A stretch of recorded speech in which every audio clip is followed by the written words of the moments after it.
Hi, and welcome back to the Life Likes and Landing Pages podcast, also known as the 3Ls podcast. We have had a bit of a break, but we are back. We are revitalized, we are energized, and we have got a lot to talk about. And today we're going to start with a look into the history of AI.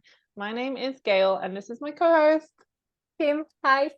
and she's going to take the lead on this one because it's something that you're really personally interested in, aren't you? Yeah, I do. I am. I'm like, I don't know, it's something that I like. I've worked in IT before. So I kind of understand. People who know me are now laughing. Like a bit of the technical side and a bit like how much AI we've already used. Because I think if we're looking back at where this idea came from, looking back at 2023, I think our timelines have been overflowing with AI and like it's something stress. new that's only just come up. Yeah, But that's exactly. not the case. No, not at all. And I thought it would be fun to take a little bit of like a history lesson from like, okay, where did AI kind of start? How have we been using it for all these years without not really knowing it that we've been using it? And what do we think the future's going to hold?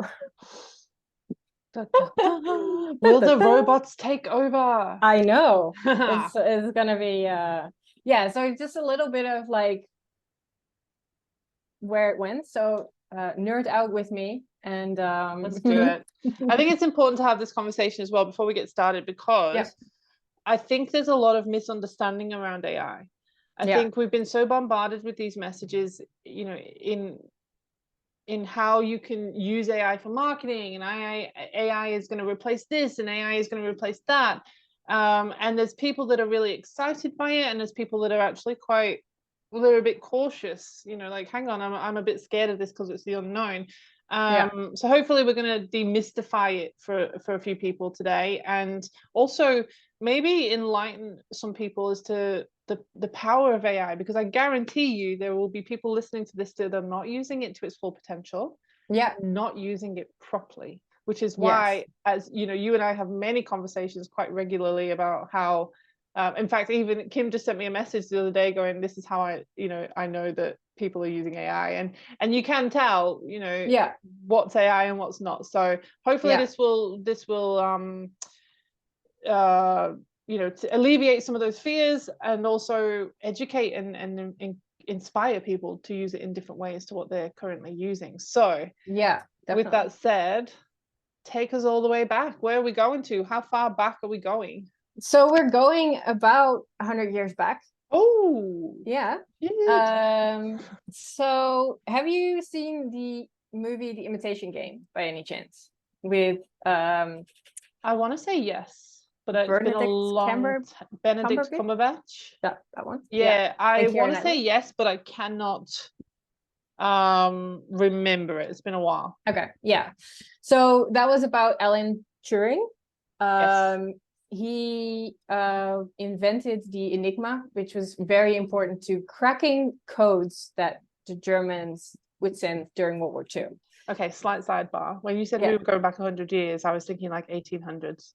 Yes. Yeah. And it's not. It's not. It's like, no. Wow. Yeah. Yeah. So we're a little less. So we're going back to World War II. Yeah. Where Alan Turing, he created the Enigma machine to break the German codes. His life is super sad. So he did his work during World War II has been like groundbreaking in so many ways. And he later, like, he was a homosexual, and that time in Britain homosexuality was a crime. So he was convicted and got like horrible treatment to solve his homosexuality, to the point that it affects his brain and he committed suicide. So really sad story, but he is basically the godfather of AI. During the Dartmouth conference in 1956, the term artificial intelligence was coined. So that's 1956. Yeah, that's the first time we talked about artificial intelligence.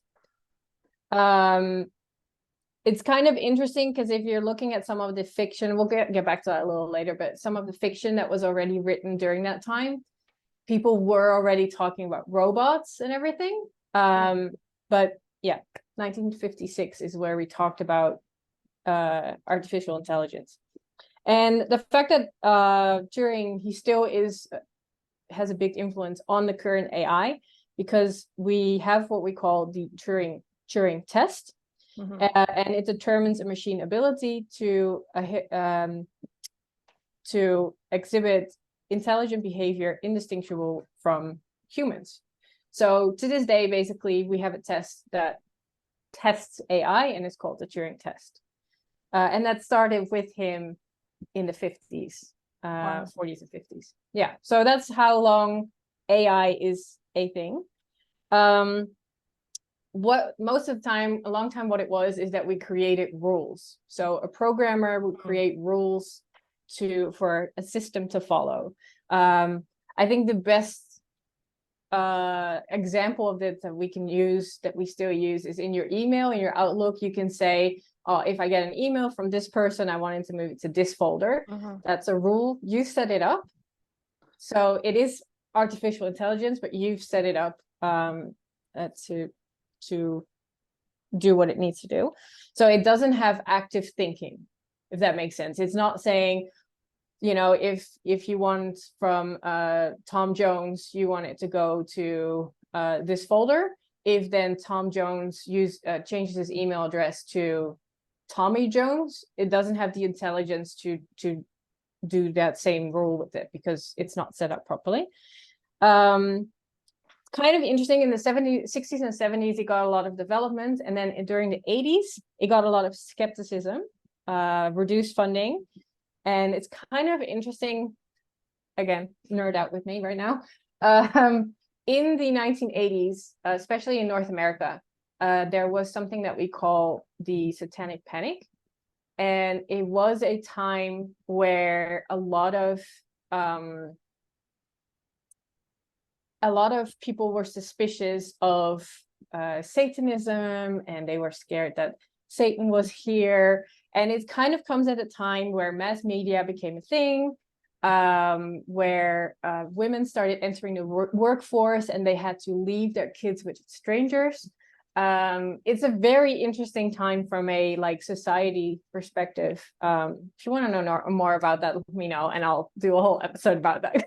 I'm already down. It's very interesting. I'm making notes as we're going along, and I'm like, Satanic Panic. I will be Googling that after this episode. Yeah. It has nothing to do with AI or marketing. No. It's just very, very interesting what happened during that time. Again, especially in North America. And then in the 1990s, it started back on AI. That's also when, Steve Jobs was around, the whole, you saw a search in, a search as in I don't know if I'm pronouncing it right, as in an increase of activities around tech, IT. Tech advancements. Yes, exactly. Yeah.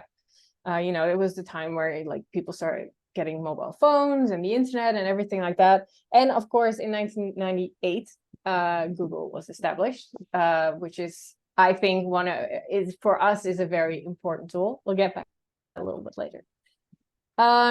Then in the 2010s, that's where it became an area, what they say is called deep learning. So it's where AI and smart technology, we started talking about smart technology, became more into our daily life. So you had your smartphones, you had navigation systems. So you had all these different things that could help you in your daily life to have to do less work and everything like that. And I think, but this is not something I found or researched or anything. This is a personal view on things. I feel like in the 2010s, we also saw, because of that coming of smart technology, people were a little bit afraid of it also. They were a little worried, are they gonna take over? So I feel like that's conversation. I think we inherently panic to varying degrees about things we don't know or understand. Yes. Yeah. I think it's just human nature. And Yeah. as well, you know, we all saw, I've heard this said so many times recently too. You and I don't know if you watch this, but I grew up with Terminator 2. So everyone my age knows the term Skynet. We've all seen that many, many moons ago, and now we're starting to see it come to kind of fruition, and we're like, we know how this ends. We know how this ends. So yeah, exactly. And I think, like, also looking at, like, you know, 1984, the book and everything, like, we have fear when it comes to being controlled, and I think that's a valid fear, but it is a little bit, you know, I think in my feeling, that kind of happened in the 2010s when all the mobile phones came out and things like that.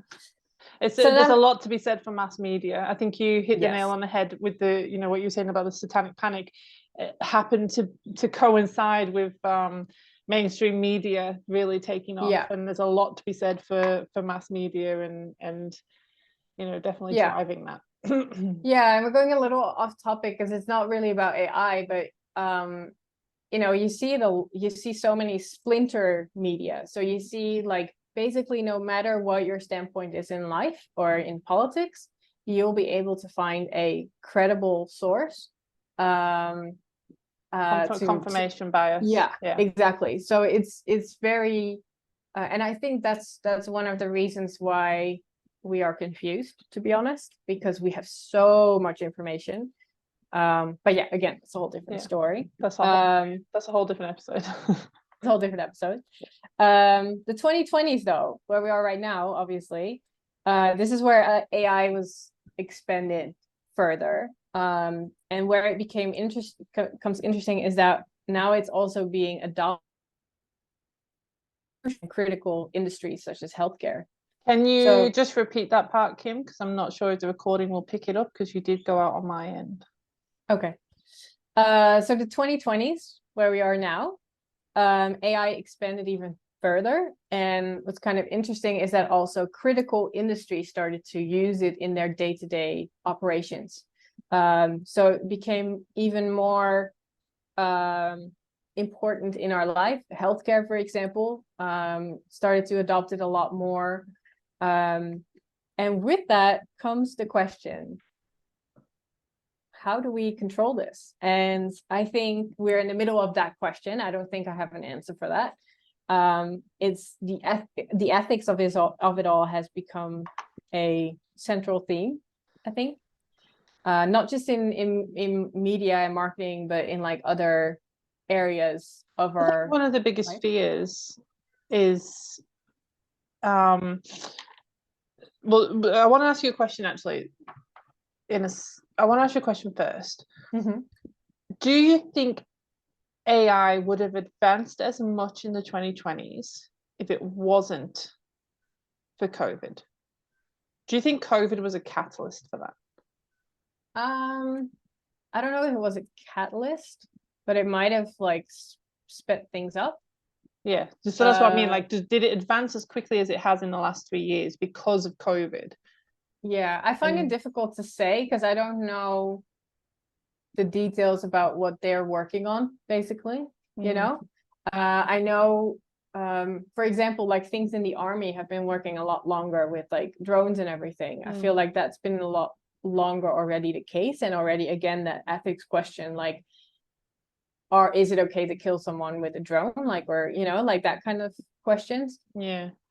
So I don't know.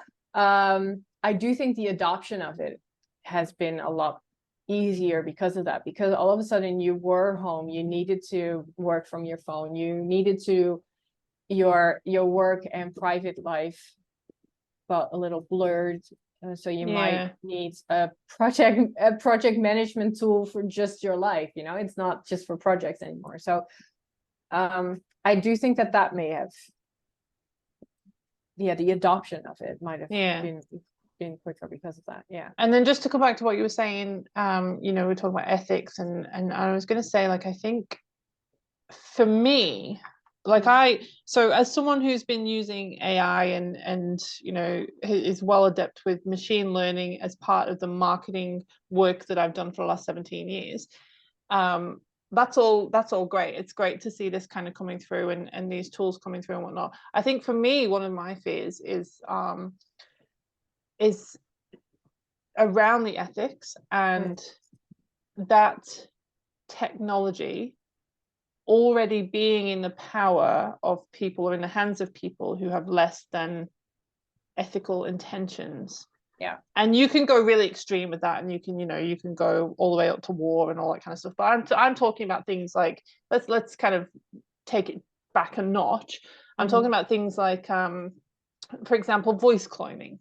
So now you can clone your voice, and you can create these marketing videos where it will clone your face, and you don't even have to record anymore. You can literally just go give it a script, and your face, AI generated face and AI generated voice, will do these videos, and they're going to get more sophisticated and more lifelike, but they're kind of really up there already, to be honest. They are, My concerns around all this are things like hacking and identity theft and all of that kind of stuff. And we're already starting to see, voices being cloned, and then people being able to access bank accounts. And I think that's where my concerns come around. And, as with any kind of technological advancements, there's always going to be people that come along and have less than,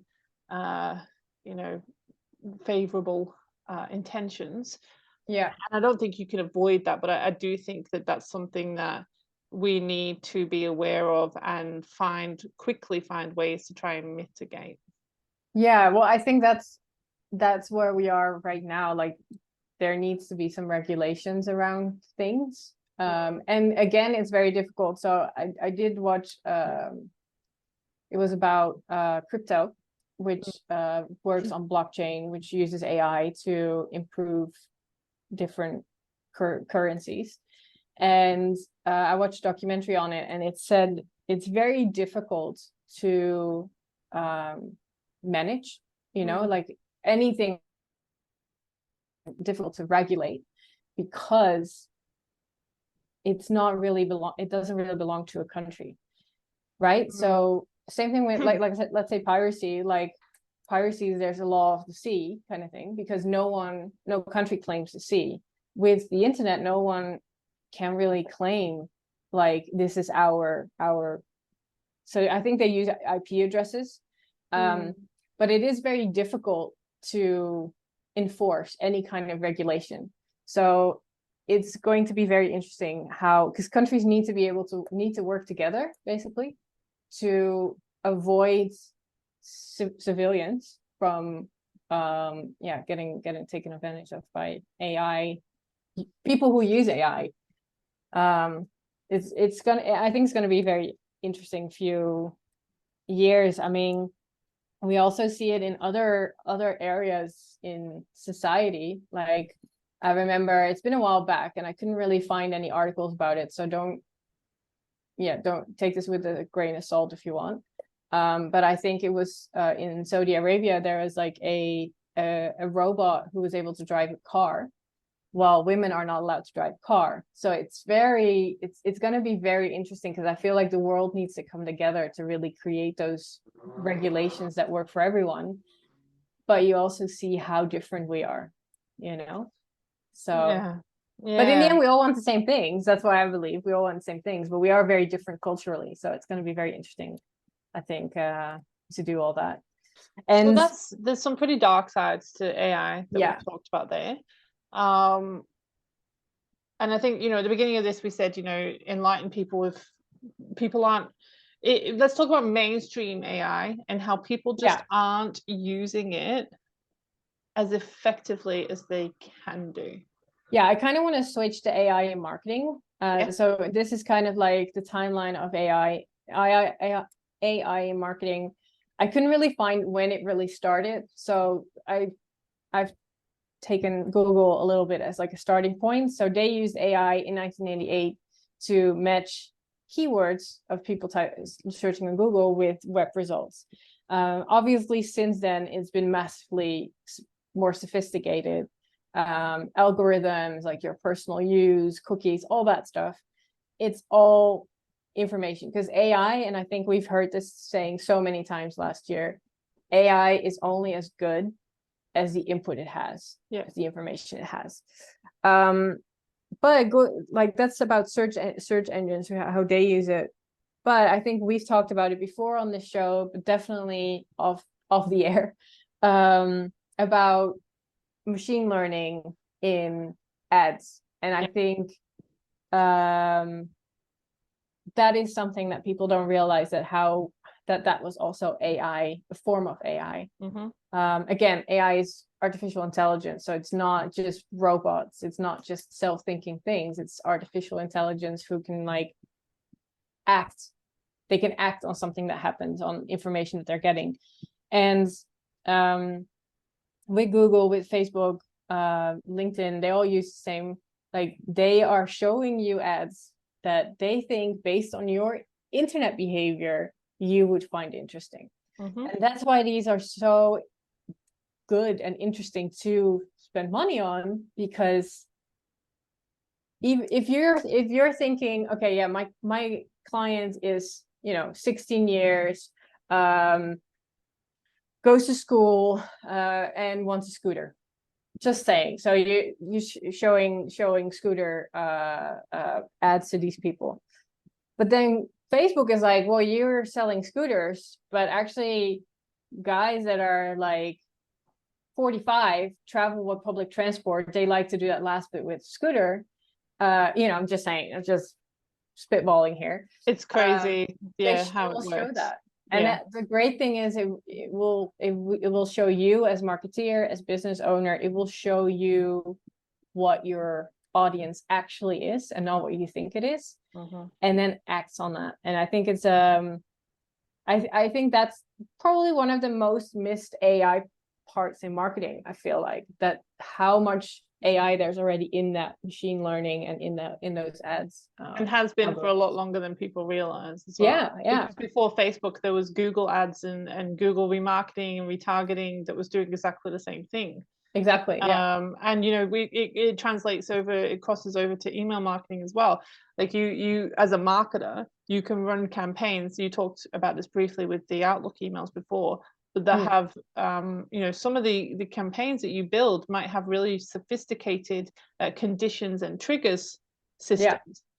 And the more intricate your systems are, you could be having like, well, if it does this, then it can do one of these two things, and then if it does this part, then it goes down to 3 options. And the power of that in marketing is that you are able to really nail your messages in front of the right people. Get your message in front of the right person at the right time about the right thing. And without AI, we would just not be doing that. So you've been in marketing about as long as I have, and I remember before all this kind of stuff started coming through, and when just in the context of Google, I remember the first Google algorithm update. It was called Panda, and it was about black and white SEO, and it essentially it penalized you if you were doing the wrong things. And we had gotten away with it for so long, and everyone, people were reaping the rewards, but they weren't reaping them for the right reasons. It's because they were doing sneaky things. And then all of a sudden this algorithm comes out overnight, and it did happen overnight. We didn't have any warning.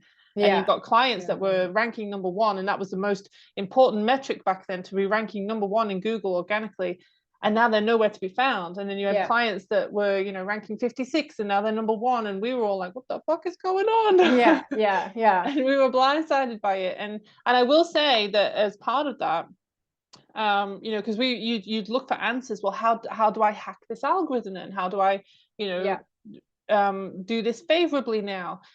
Even Google, I think it was Larry Kim, who was head of Google SEO at the time, even he would tell you, I don't know what the ranking factors are. There's over 200 ranking factors. And that brings me to, it's a really weird segue into something else, but when people saying, hack the algorithm, hack this, hack that, you can't. Because no one knows. No one knows what these AI parameters are. So because it has intelligence to work it out. So it's not as simple as, when X happens, I happens. Yeah, there's not so like that. many different probabilities there, and it's so individual now. It's not even based on a group or subset of people. It's based on your individual behavior. So yeah, that's why I massively roll my eyes as far as they can go when people say hack the algorithm, and hopefully that kind of, you know, clears that up for some people as to why you just can't hack algorithms. So don't try. exactly. And it's